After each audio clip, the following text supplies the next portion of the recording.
The other day, I was checking on Google, this booking website. Where are the hotels? Where the hotels went? Good question. Where is this, the old-fashioned, you go into reception, then there's a bellboy taking your luggage to your room, then you can have room service, then you go to reception and you ask for, where can I go, this and that, where are your recommendations? Like old-fashioned traveling. Now, everything is this Airbnb thing. And I don't know, to me, it feels kind of off and weird, but some people like it. But I don't know. What's your insight on this? I know exactly what you mean, Okay. but I have to say I haven't stayed in that many Airbnbs actually. Why? It's just that I don't travel much, and usually people don't accept me. I don't know. Maybe I'm scary, but actually to get a vision of what it was like, actually I was on Reddit the other day, believe it or not. Oh, okay. And actually, I found a few interesting comments there I wanted to share with you and anyone watching. So I hope I can do that. Yes. Let me just get let's read from the comment list here. I have noted down. The first comment reads, I was going to book a home for a stay over in a city. There were over 500 homes available for rent, and still the city has a housing crisis. These homes should be for living, not for revenue. What do you think about that? It worries me. I'm a little bit preoccupied. Can you give me explain? Yes, I can explain. How it works is, imagine you have a small little city.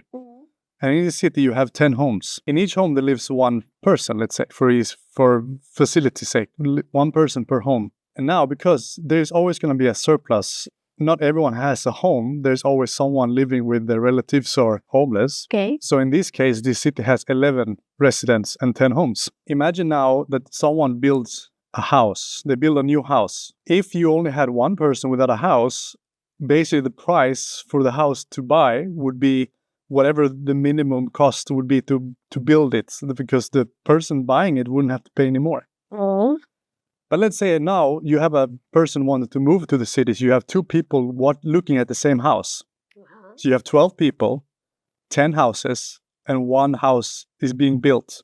So now you have a competition between these two people. Basically, you have bidding. The person building the house can adjust the price to get more, to earn a revenue from the house, basically. Okay. When you have Airbnb, the biggest problem with Airbnb is that it's not houses where the person who owns the house also lives in the house and just shares space or room or rent it temporarily like it was before. The problem now is that the houses are empty all year round. They're basically just Airbnb all year round. So what happens is that you remove those houses from the market. So in our example, it would be like, imagine now you have 12 people, 10 houses. Yes. You have two people competing for one house. Yes. What would happen if I just remove one house?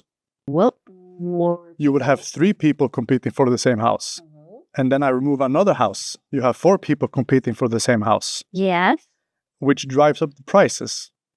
And it deliberately affects the housing crisis because more people are without homes. And I've been doing research on this. Airbnb is actually contributing effectively to the housing crisis in many cities where there's a shortage on homes and houses, and Airbnb is basically making private corporations or people absorbing these homes for their own revenue and removing them from the markets. But I have a question. Yes.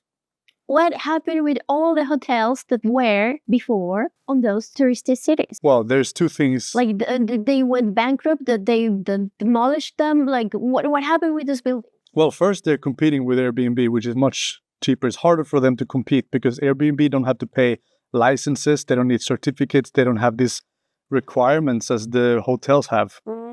So hotels are competing with Airbnb. In the small centers, you build a hotel. It's a big project to build. You need lots of money. There needs to be a proper corporation doing it. But in Airbnb, you basically just need to buy apartments and then you rent them all year round, which basically it's like a hotel service, but it's not a hotel. It's difficult to explain, but what happens is that instead of building a big hotel, you just buy a bunch of apartments in the center. It's going to have the same effect. Yes, I get the part, but what happened with the hotels that were already on those touristy areas? I mean, they're still there. Are they doing business. I don't know. It seems that maybe I'm too old-fashioned, but it seems that nowadays people don't want that, which is kind of sad. What do you want to go to an apartment? Well, most people want to live in apartments because you have more freedom. You can come and go when you want. There's no one in the reception going to monitor you.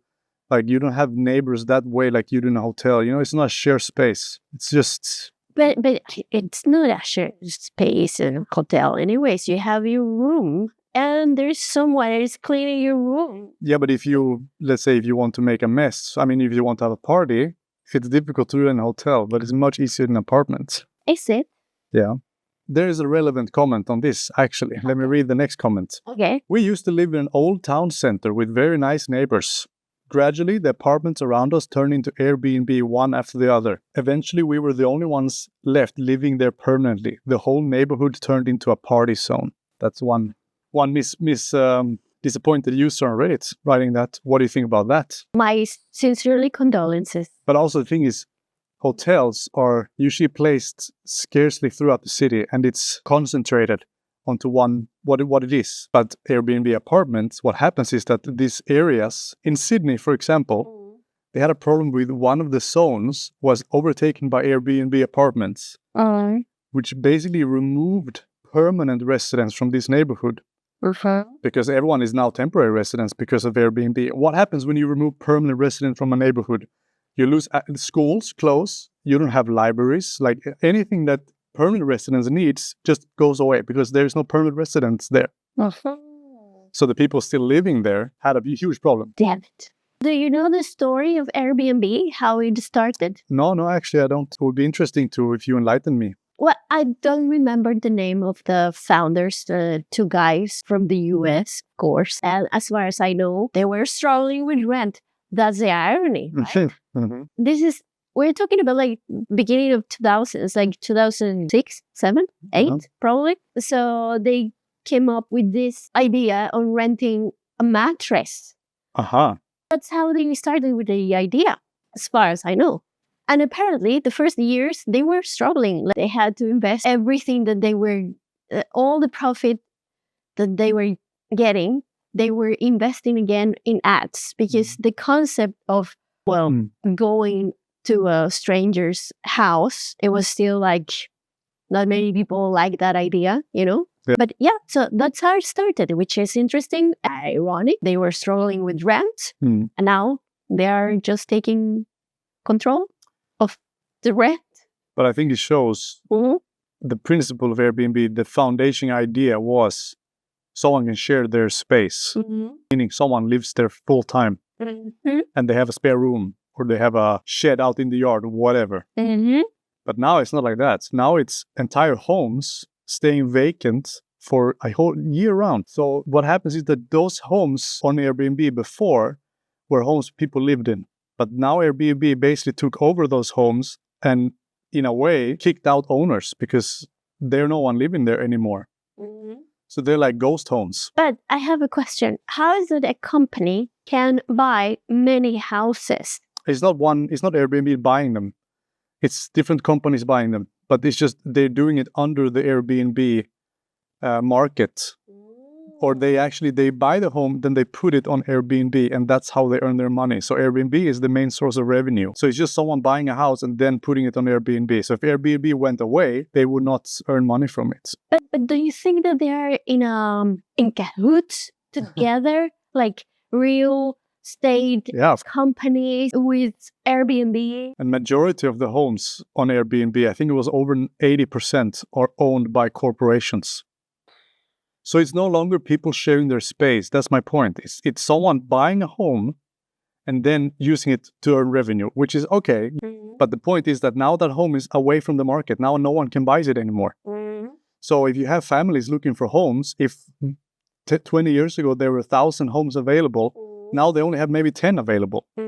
So if you have 4,000 families looking for homes and you remove 90% of the homes on the market, of course, you're going to have a housing crisis. Where are these families going to go? And also, in prices, you're going to increase the prices tenfold because you create high competition between families. A few greedy companies and a few greedy people, they can basically fuck over families and entire neighborhoods, creating both removing houses from the market. First, removing houses.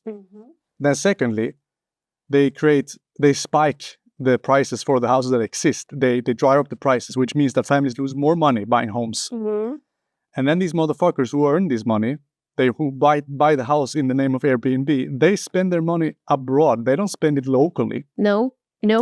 So they're absorbing a home worth few millions, and then they're taking that money that the home is worth and funneling it outside. But I have to say also, the reason why this thing grew exponentially, it's because consumers or people in general, they're still choosing whenever they travel to book an Airbnb instead of booking a fucking hotel. You want to change something. You want to collaborate in the midst of Fs. You should book in a hotel. Whenever you travel, don't book a fucking Airbnb. No, don't. Book a hotel. Oh, I don't like that. Well, you know what? Sometimes you have to, what do you say, compromise. Because otherwise, I don't think, and I don't see anywhere near in the future where governments are gonna put a limit on Airbnb. They're not gonna put a break on these motherfuckers. I think so. In some cities, they are trying to regulate it because actually one city has a huge problem is Barcelona, because they have a huge problem with Airbnb apartments like overtaking the entire center. So you can't live normally in the center anymore, where many people want to live if they move to Barcelona, because everything is Airbnb apartments. And that means that all the people who live in the center had to move away. And it creates all the whole center, basically, it extends this party and instability thing because it becomes more volatile. And I mean, if you look at maps, you can see how it's actually a problem. So is it that big of a problem that the government is stepping in, try to regulate? But are they? Yes, they are.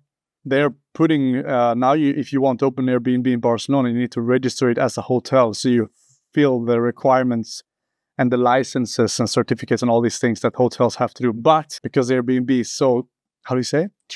Lenient, it's very easy to avoid. Like you just publish it, and few months later, when you get the notification that you have to register at a hotel, you're just like, well, I canceled, I'm not on Airbnb anymore. And then you just resume it a few months later. So it's really easy to avoid. So yes, they're having huge problems. And actually, that's why people are demonstrating in some parts. Well, as they should. And it adds to gentrification. So people who live in Barcelona, their lives are not the same anymore. No. Everything is expensive. If they want to go and enjoy their city center, it's just filled with drunk people, all the tourist things. You know what I mean? Like tourism also brings bad things. So yeah. I wonder. It confuses me a lot because we hear on the news that there's inflation, there's unemployment rates, there's financial crisis, but we have massive tourism. Yeah. Every popular city, capital city around the world, it's been visited by millions, much more than what it was 20 years ago. I know, it doesn't really add up. I want to know how. Like, are we poor? Are we a poor generation? Or aren't we? Because as far as I remember, for example, in the generation of my grandparents, they had just a few travels during their lifetime, and they had to save up money. And I'm not saying this like, oh, it was because those times were so difficult. Well, probably for some, but I think it was the norm. Yeah. You know what I mean? Yeah, I know what I mean. Yeah, having a getaway, a trip, weekend, it was, it was normal. It was common. But you went like or close to the vicinity where you used to live. But now, and because air travel, flight tickets, they weren't that accessible, I think. I mean, we're talking about the 70s, 80s. Yeah. I don't think that was so affordable for the average Joe. No, it wasn't. Accessibility is higher now, and therefore it's cheaper to travel. Yeah, it is. That's why more people can do it. So it's, to me, it baffles me. We are a poor generation, but at the same time, we spend a lot. We go abroad. We visit many places that our grandparents never dared to even imagine. So I wonder. I know what you mean. Yeah, it does really add up why you would have high inflation, low spending, but then people can travel a lot. And actually, I don't know why. Do you know? Do you have the answer? Maybe you know. If you know, just leave it on the I don't think. Do you think people still type on their keyboard? More, when maybe they it's make more like comments? this. Yeah, I think like which well, it's another topic for another video. I think. Okay, should we close this? I mean, okay. I think I made what I wanted to share with Airbnb and give the reasons why maybe you should not book an Airbnb next time you travel. Right. Like woman said, just go for a standard traditional hotel. Yeah, what's the problem? 3 stars, 4 stars, 5 stars, of course. But just have an adventure. Exactly. Yeah, because at the end, I heard something that someone said to me. Well, it's just that I don't like booking a hotel because imagine how many people slept on that bed and the bed sheets. And for me, say, wait. And how many people you think has slept on a bed on Airbnb that you are booking? So they were making a correlation of like hiding, like like these Airbnb apartments, they are cleaner than a hotel. Yeah, but it's Which I don't think so, because most hotels, they actually have these industrial washing machines for all their bed sheets and and towels, etc. the biggest point is Airbnb are not regulated. A hotel is regulated, so they have a sanitation regulation, and they have sanitation checks, which Airbnbs do not. Mm-hmm. Airbnb, usually the previous owner who cleaned it or the previous resident who lived there. So how much do you trust your fellow traveler? But anyways, yeah, I think that's what we should encourage others to do. Whenever you travel, book a freaking hotel.